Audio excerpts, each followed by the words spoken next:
tan importante de temperatura, ¿no? Porque veníamos bastante tranquilos, de golpe mañana dice que va a ser 34 grados. Bueno, qué poquitos que somos hoy. Tendrían claro que volvíamos a la normalidad. Ah, ahí hay alguien. Me olvidé de deshabilitar la sala de espera. Ahí está.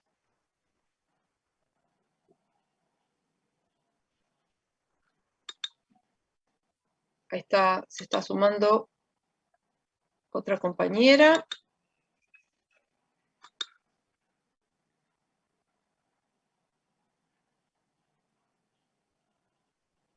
Bueno, mientras voy a abrir la presentación de PowerPoint.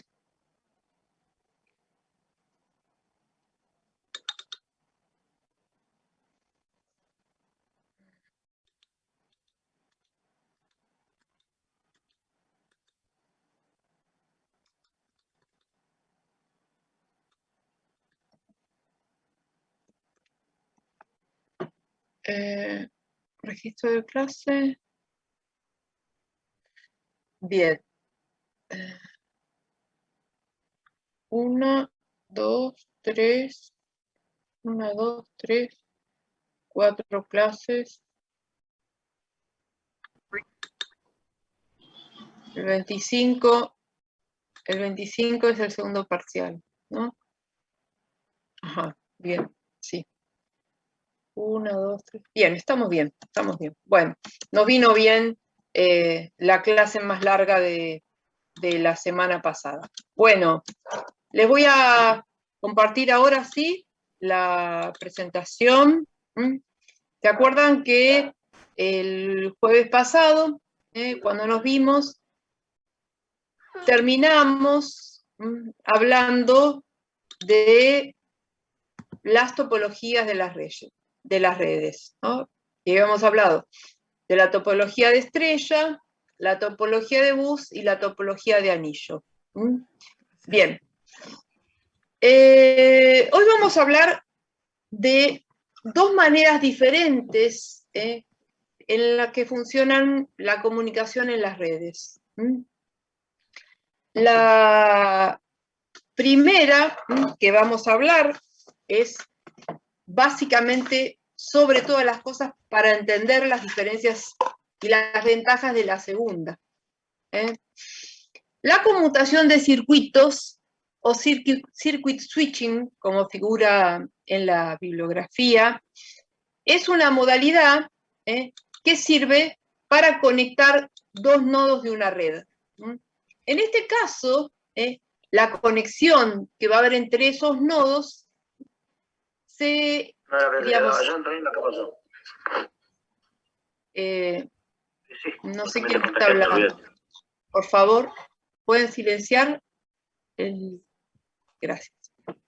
Bueno, les decía, en la conmutación de circuitos, cuando un nodo, supongamos este que tengo acá, quiere comunicarse con este, se establece un enlace entre uno y otro, y ese es un enlace o un canal de comunicación que va a ser exclusivo. Un ejemplo de este tipo de conexión son las conexiones, las llamadas telefónicas, tanto de teléfono de línea como de telefonía celular. Ahora vamos a tratar de hacer un ejemplo para que ustedes me sigan un poco de qué estamos hablando, con el teléfono de línea, que quizá tenemos, o por lo menos yo tengo un poco más claro cómo funciona y es más fácil de imaginar. Supónganse que yo tengo un usuario acá, este que tengo acá, que está en, no sé, Adrogué. Este número de teléfono, como es de Adrogué, una posible característica de un teléfono Adrogué sería que yo 4294, por ejemplo, ¿no? Esto significa que hay una central telefónica, que en este caso va a ser esta, donde, y esta central telefónica va a gestionar todos los usuarios que empiecen con el 4294. ¿Sí? Bien. Ahora supongamos que acá tengo otro usuario. Este usuario está en Esteban Echeverría, en Monte Grande, tiene una característica aquello, 4290, por ejemplo. Y no importa el número, que yo pongo 1111 y acá le pongo, qué sé yo, 7777. Cualquier coincidencia con alguno de ustedes es pura coincidencia. Bien, entonces supongamos que este usuario del 4294-7777 quiere llamar al de 4290-1111. Entonces, cuando él llama por teléfono, lo primero que hace es se conecta con su central telefónica. Su central telefónica le asigna un tramo de línea, un tramo de cableado, que va desde ahí hasta alguna otra central telefónica que esté, digamos, a mitad de camino o que esté en la ruta. Supongamos que esta central telefónica sea de Lavallol, como le quieran decir, ¿no? No sé una característica de Lavallol, pero supongamos. Entonces, en el momento que llama por teléfono, la central telefónica le asigna este tramo de cable hasta acá, y de acá esta central telefónica le asigna un tramo de cable hasta la otra central telefónica, y ahí se comunica con este usuario. O sea que en este momento, este está hablando con este, y este enlace es un enlace exclusivo. Ese canal de comunicación nadie más lo puede usar, o sea, está ocupado. Si otro usuario quiere llamar a alguno de estos, no va a poder, le va a dar ocupado. Esta modalidad usaban las redes en los primeros comienzos. Pero como esto no fue del todo, digamos, no era muy efectivo porque las llamadas se demoraban, porque hay unas llamadas que no se podían hacer porque el otro nodo estaba ocupado, y a partir de ahí se empezó a implementar otra forma de comunicación, que es lo que se llama la conmutación de paquetes. ¿Para qué va a servir la conmutación de paquetes? Y básicamente para que muchos puedan compartir las mismas líneas de comunicación. O sea, un canal de comunicación va a servir para que muchos puedan comunicarse todos prácticamente en forma simultánea. Vamos a ver cómo funciona entonces la conmutación de paquetes. En la conmutación de paquetes, la información que tiene que viajar de un nodo a otro se va a dividir en pequeños trozos, todos de un tamaño similar, y estos van a tener una estructura parecida a la que les representé acá.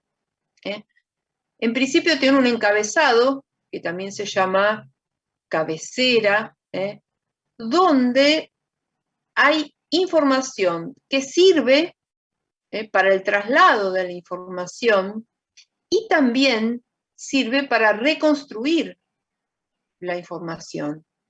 Porque yo puedo tener un archivo muy grande que tiene que viajar, ese archivo para poder viajar se divide en pedacitos. Bueno, cuando llega a destino, hay que saber cómo volver a unirlo. Bueno, entonces, en el encabezado no solamente va a haber información que le va a ayudar a encontrar el camino donde va, sino que cuando llega a destino va a servir para reconstruir. Después vienen los datos, que obviamente es la parte más importante porque es lo que tiene que viajar. Y por último viene alguna información que sirve para verificar o corregir errores de transmisión. Uno de los recursos más frecuentes para chequear errores de transmisión es algo que se llama el bit de paridad. Recordemos que todo lo que va a viajar son ceros y unos. Entonces, no importa qué cosa, en el encabezado, supóngase que diga, no sé, 0, 0, 0, 1, 1, 1, ¿no? y los datos fueran, qué sé yo, 1, 1, 0, 1, 1, 0, 0, 1. El bit de paridad es un bit que se agrega para que siempre la suma dé par. Entonces fíjese, esto es 1, 2, 3, 4, 5, 6, 7, la suma es 8. Entonces el bit de paridad va a ser 0. Entonces cuando llega la información a destino, siempre se hace esta suma y siempre tiene que dar par. Capaz que si acá, en lugar de ¿no? Este hubiera estado en 1, ¿no? Da 1, 2, 3, 4, 5, 6, 7, 8, 9, entonces el bit de paridad hubiera sido un 1. 9 más 1, 10. Siempre se acomoda o 0 o 1, pero para forzar que la suma siempre dé par. Es un método de comprobación de errores. Bueno, ahora volvamos o miremos, no volvamos porque todavía no miramos, esta parte que les puse acá. Acá estamos representando un canal de comunicación que podría ser un cable coaxial, una fibra óptica, no importa, el mismo Wi-Fi, un canal de comunicación. Y vemos dos nodos, A y B, de este lado, y otros C y D de este lado, y entonces podemos ver cómo simultáneamente por el mismo canal está viajando un paquete que viene de A y que va hacia C, otro paquete que viene de B y va hacia D, y así. En este caso, para facilitar la comprensión, solo hay paquetes de dos orígenes y que van a dos destinos y están alternados, pero podría haber 400 de acá y otros 400 del otro lado o más, y todos los paquetes viajarían usando todos simultáneamente uno o varios canales de comunicación. En realidad los paquetes lo que van a hacer cuando salen del origen, van a ir buscando la mejor ruta para llegar al destino. Vamos a ver un pequeñísimo video que ayuda un poco a comprender este concepto. Esperen que lo voy a abrir, seguramente me va a salir la publicidad.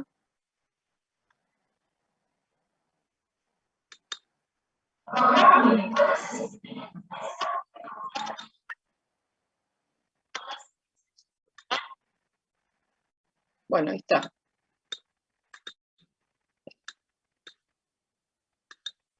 Ahí va. Bueno, esto va a ser un ejemplo de lo que sería la conmutación de paquetes.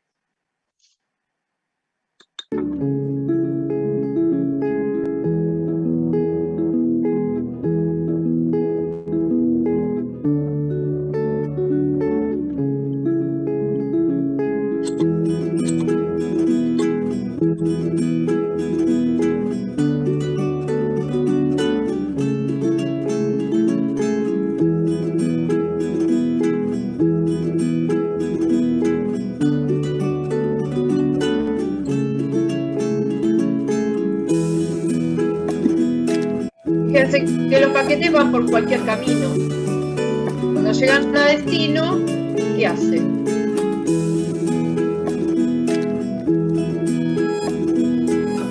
Se ordenan y se vuelven a unir. Y ahí llegó el mensaje.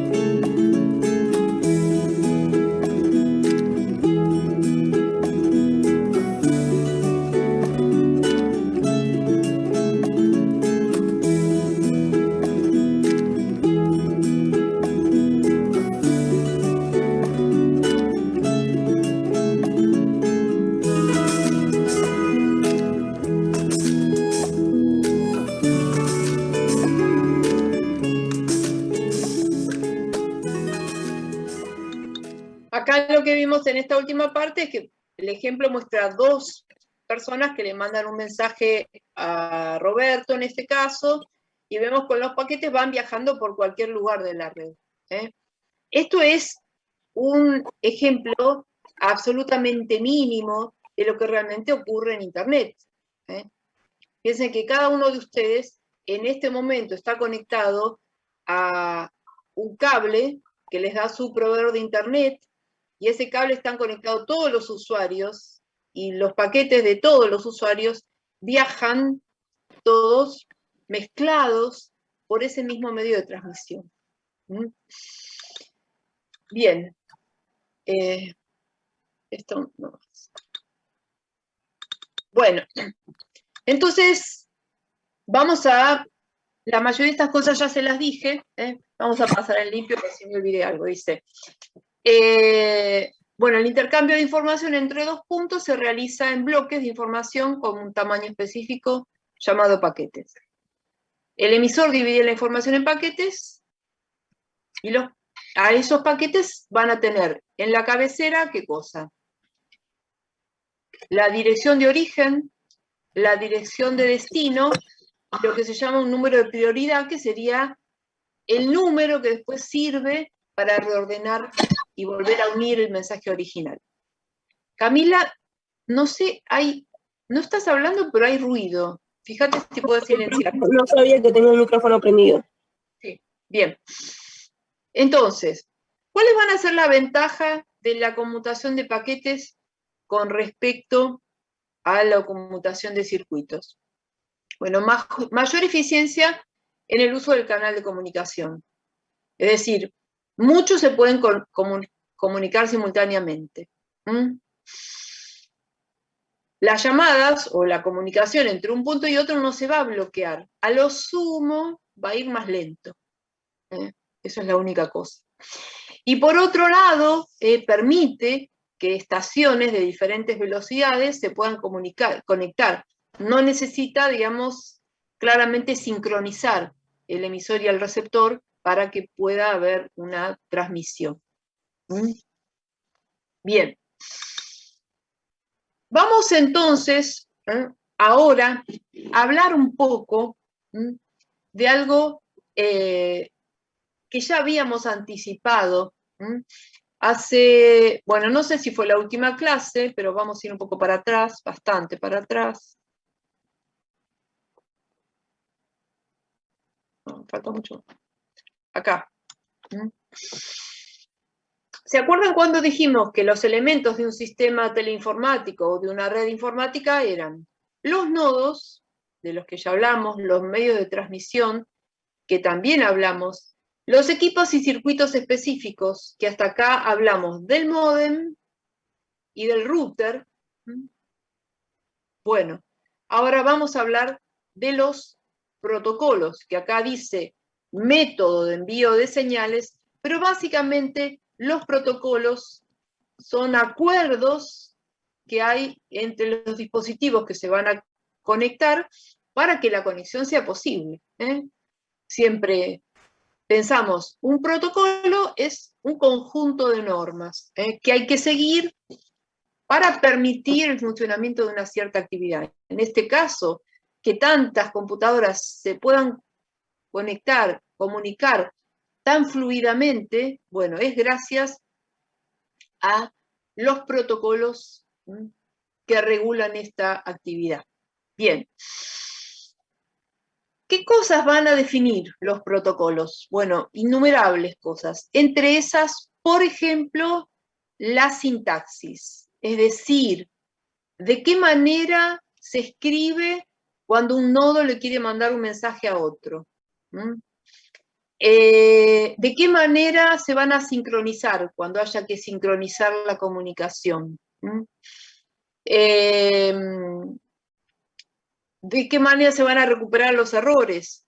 ¿Qué tamaño van a tener los paquetes? ¿Cómo se van a identificar los nodos? Por ejemplo, de este seguramente alguno tendrá algún registro en Internet.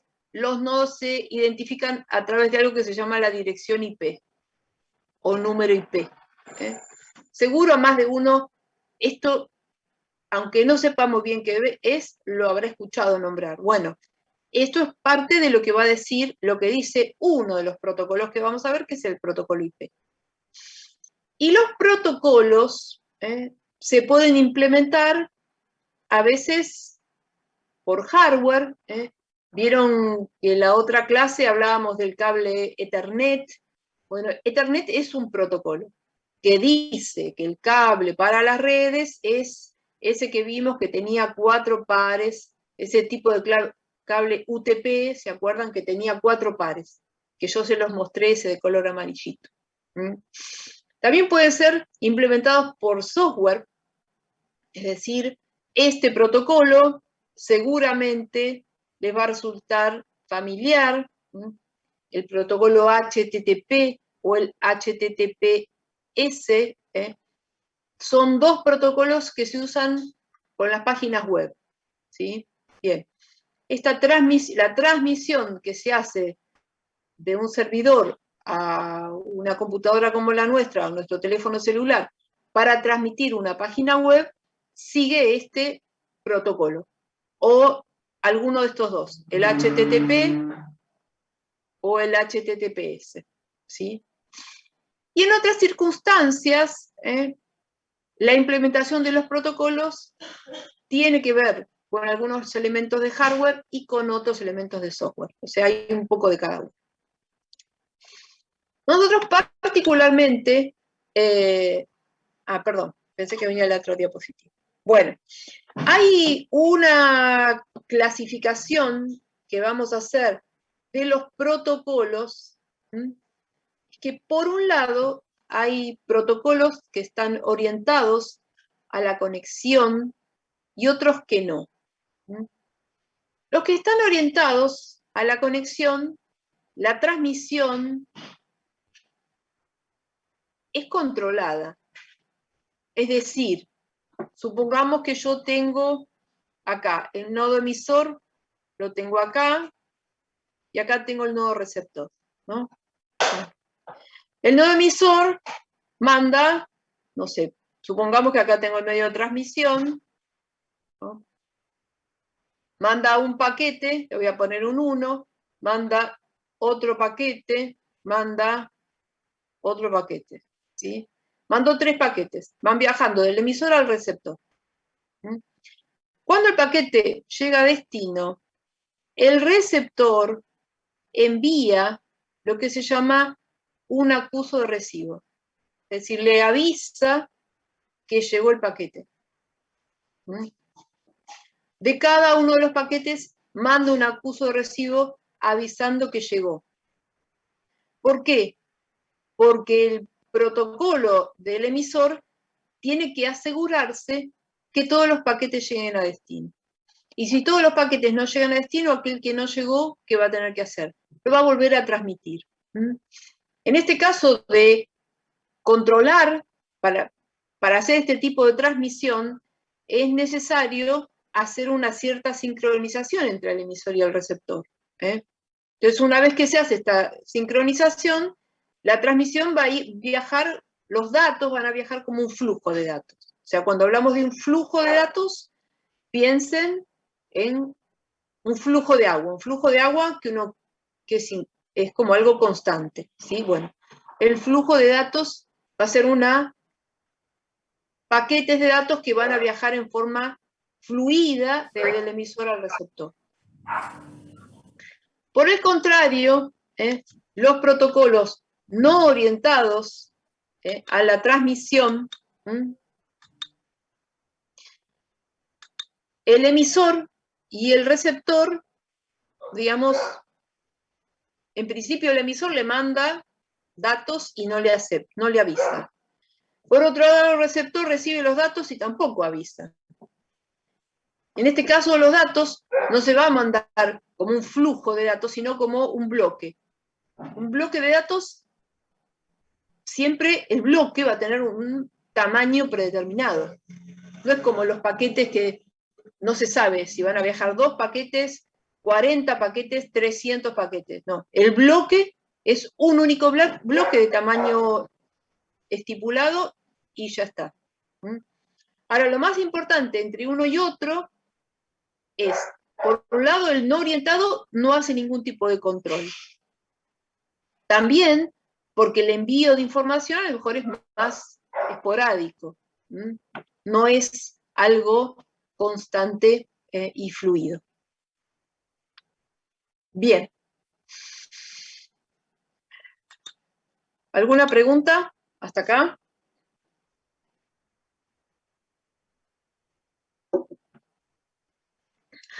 Bueno, frente al silencio supongo que no. O es que entendieron todo o que no entendieron nada, no sé.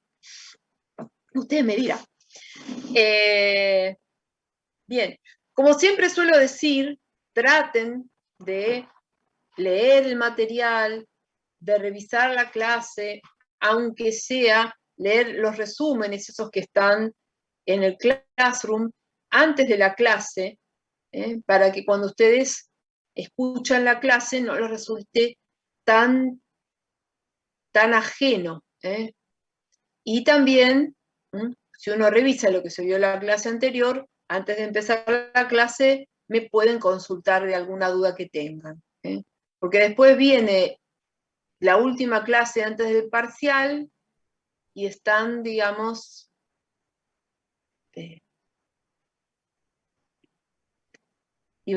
estoy por decir una palabra que es una grosería, pero bueno, digamos, están sin recursos, porque no leyeron, porque no saben, hasta el último momento no se ponen a estudiar. Eso es una mala práctica. Traten de ir viendo el material, todo lo que puedan. Porque esta, para algunos, a lo mejor puede resultar una materia fácil, pero para muchos no resulta una materia fácil porque no es una carrera técnica la que ustedes están haciendo. Y esta es una materia, en muchos aspectos, muy técnica, ¿sí? Bueno, vamos entonces a hablar ahora de este conjunto de protocolos, que es el conjunto de protocolos TCP/IP. El conjunto de protocolos TCP/IP es sobre el que está basado hoy en día Internet.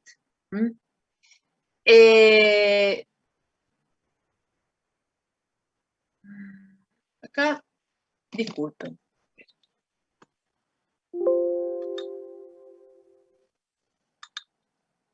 Tengo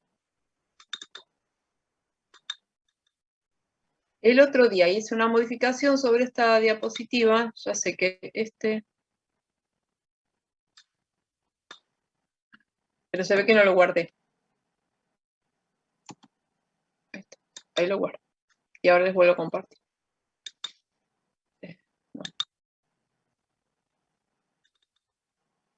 Bueno, ahora les cuento.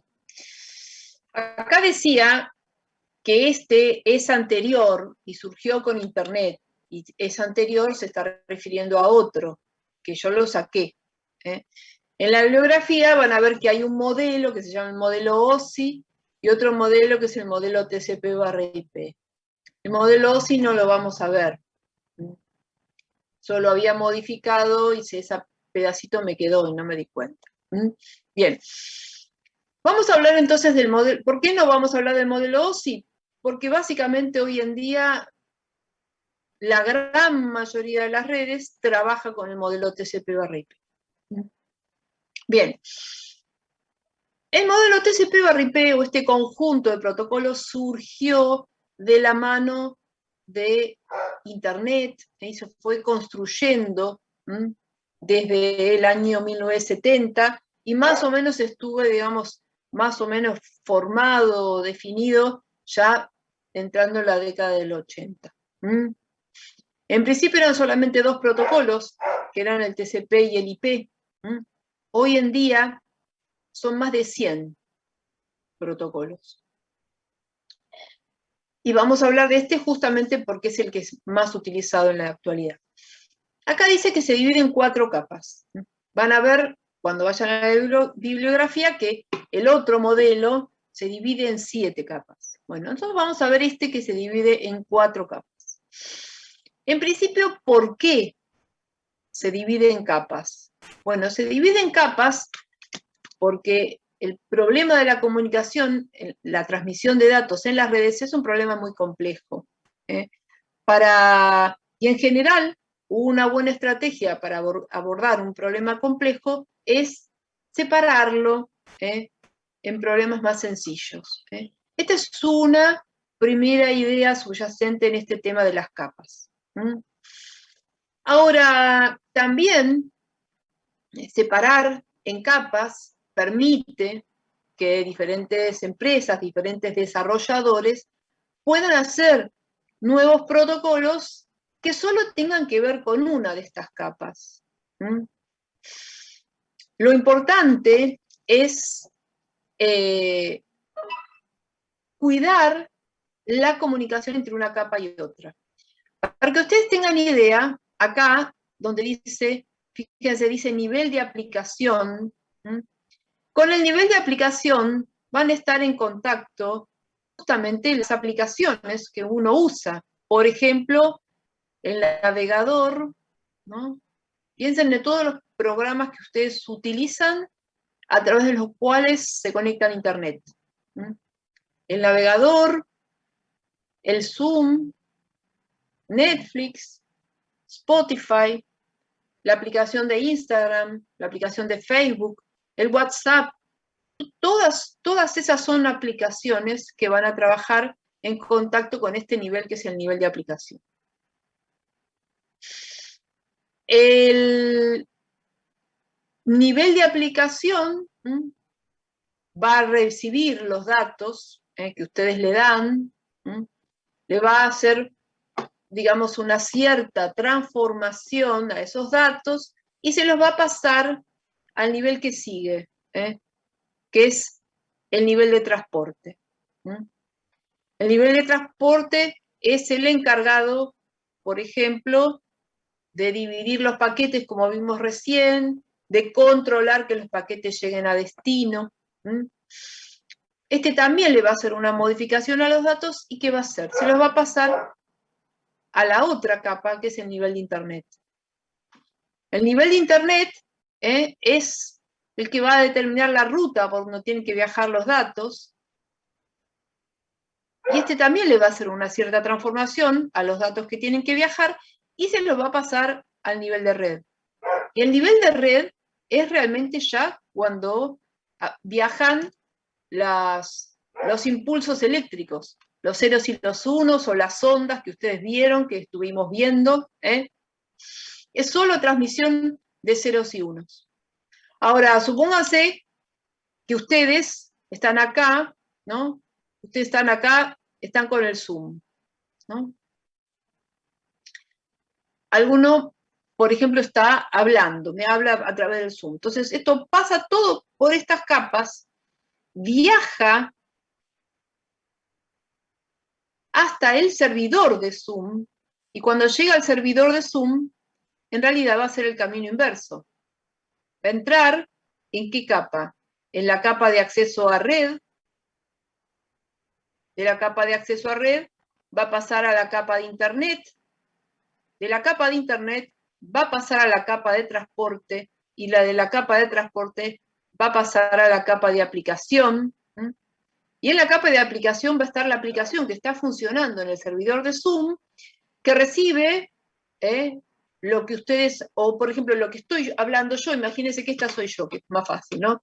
Yo estoy hablando y estoy haciendo gestos, estos que siempre hago con la mano, todo eso es captado por mi aplicación de Zoom, eso pasa por la capa de aplicación, de la de aplicación pasa a la transporte, y así viaja hasta el servidor de Zoom, entra por acá abajo, entra por la capa de la red pasa a la Internet, de la Internet pasa a la transporte, y acá la de aplicación.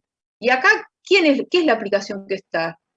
Es la aplicación que está funcionando en el servidor de Zoom, que toma mi señal, que les permitió a ustedes conectarse con ese link. ¿Y qué hace eso? Se la retransmite a cada uno de ustedes. Y cuando los va a retransmitir, esa información que le va a pasar, va de vuelta a pasar por las 4 capas, va a viajar por la red, y cuando llega a su dispositivo va a volver a subir por las 4 capas. Así funcionan las capas del protocolo TCP/IP. Ahora, para que ustedes tengan una idea de esto de dividir en capas, Y que lo más importante acá es, yo podría agarrar y diseñar un protocolo para el nivel de aplicación. Pero lo importante es cómo se va a comunicar con la aplicación y cómo se va a comunicar con el nivel de transporte. Dentro de ese protocolo puedo hacer lo que se me dé la gana, pero tengo que ser muy estricta en cómo me comunico con la capa superior y cómo me comunico con la capa inferior. Le voy a hacer un ejemplo con otra cosa que tiene una problemática similar, si bien no son protocolos de red, ¿no?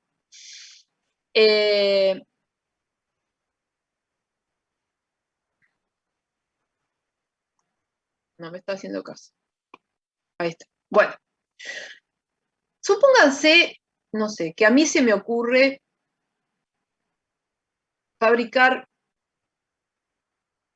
televisores, ¿no? Bien. Yo voy a fabricar televisores. Yo, adentro del televisor, los circuitos electrónicos, el tipo de materiales que voy a usar, adentro del televisor puedo hacer lo que se me dé la gana. Pero, básicamente, el televisor es un intermediario. ¿Un intermediario entre quién? Entre, por un lado, los usuarios, y por otro lado, el que me provee contenidos.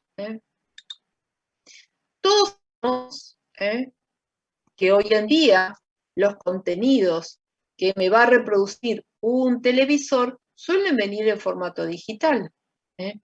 O vienen por la televisión de cable, o vienen por internet, o vienen de un pendrive, o vienen de un cable HDMI conectado a mi computadora. Los contenidos vienen por ahí, ¿sí? Y los usuarios, que son los destinatarios de esos contenidos, ¿cómo reciben los contenidos?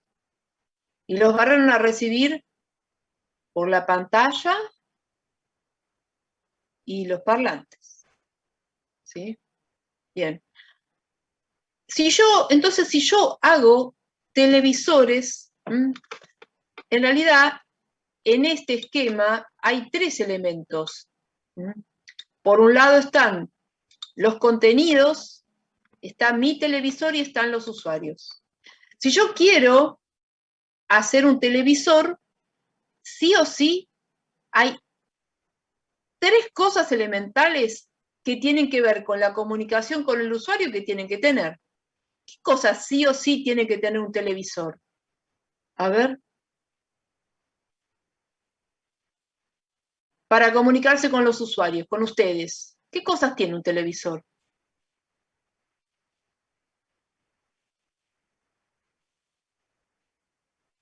Ninguno de televisor. Bien, sí, la pantalla. Ignacio, ¿qué más tiene el televisor además de la pantalla?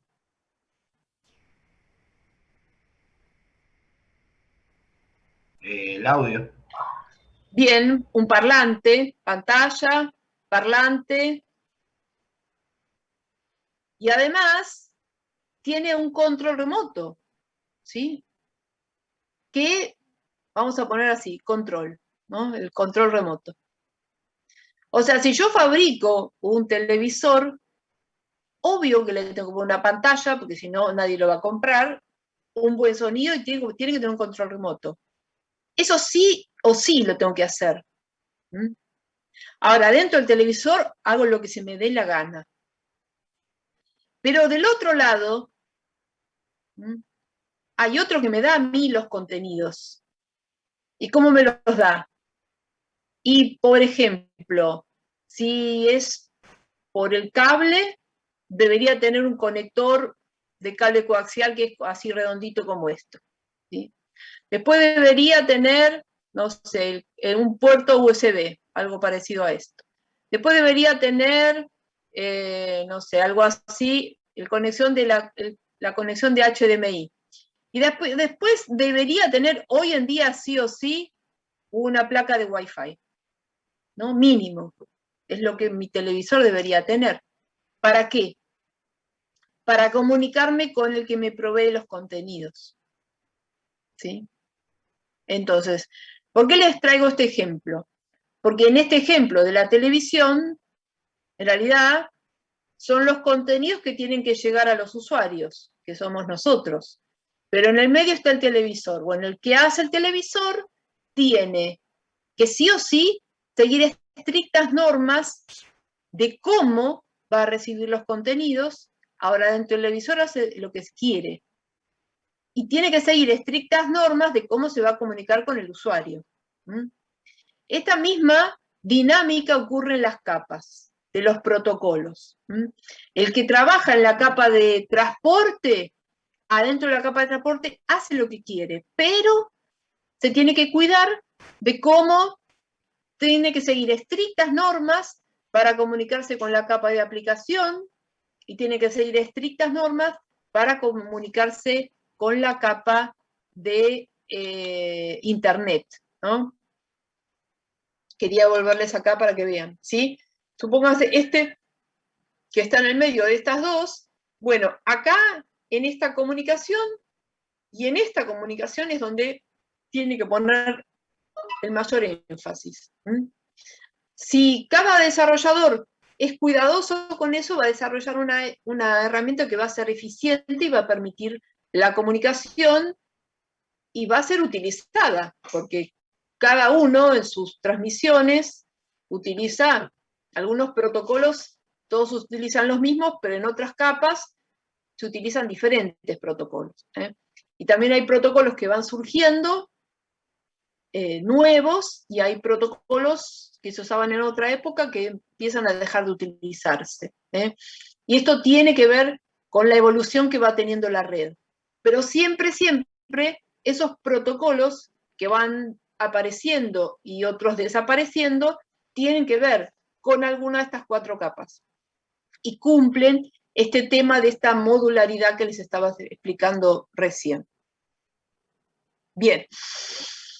Nosotros vamos a ver en detalle algunos de estos protocolos, ¿sí?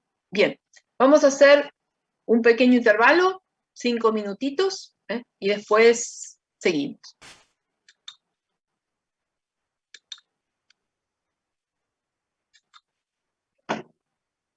Yo tengo y 15, bueno, y 20, retomamos. Perfecto.